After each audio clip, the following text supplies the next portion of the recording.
Hello? All right, there we go. Thank you all for coming to such an amazing event and sharing it with Ross and Karen. Now the new Mr. and Mrs. Moat.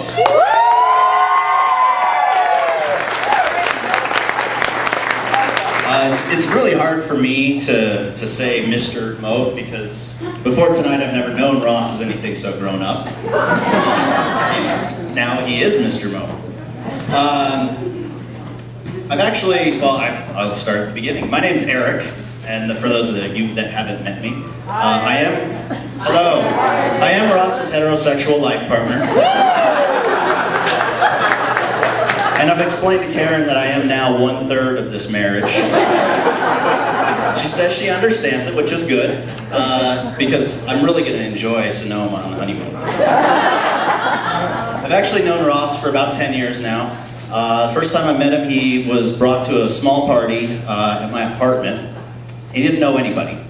He walked in and he was obviously very, very upset about something that happened earlier in the day. And we all asked him, what's going on? And we sat listening very intently while he told this story. He was at the gas station, and another customer pointed out that there was a dog licking up gasoline out of a puddle. And Ross, you know something? All right. So Ross and this other gentleman were talking about, what they needed to do to stop the dog and maybe help him. And they, right when they were discussing this, the dog just got up and started running around in circles over and over and over again, just as fast as its legs could carry it. And then the dog just fell over and it wasn't moving. And I was heartbroken personally to hear that Ross had to witness this event. And all of us were asking, well, what happened to the dog? What happened to the dog? And Ross said, oh, don't worry about it. He just ran out of gas. And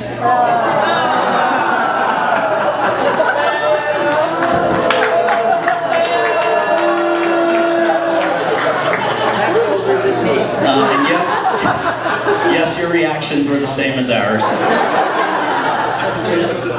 But at that moment, I knew that I needed to get to know this amazing storyteller. Somebody that can walk into a room not knowing a soul and have everybody eating out of the palm of his hand.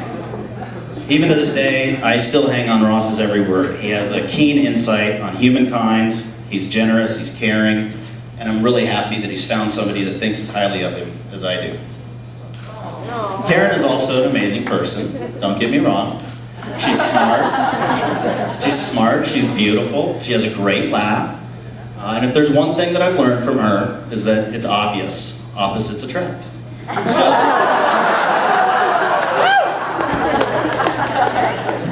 actually, the first time that I knew for sure that Ross truly loved Karen was when she moved to New York. Ross was terrified of flying, hated flying. He had to take medication, all kinds of stuff. But every 3 or 4 weeks, he'd get on a plane, and sit white-knuckled the whole way on the red eye for 4 hours just to be with her for a few days. And that's when I truly knew. So on behalf of the wedding party, I'd like to thank, there's Tom and Margaret, and Tish and Stan for making this night possible. You really should be proud of the wonderful children that you've raised.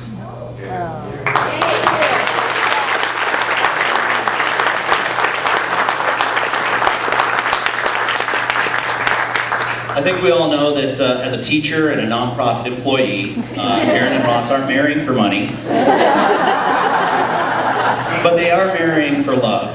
And as Oscar Wilde once asked, who, being loved, is poor?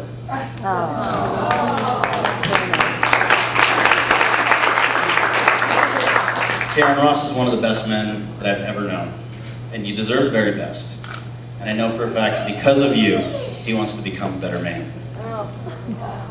So please join me in celebrating this wonderful new couple.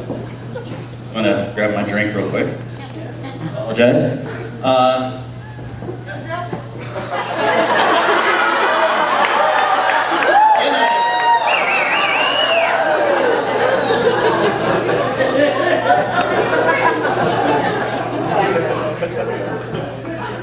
Ross and Karen.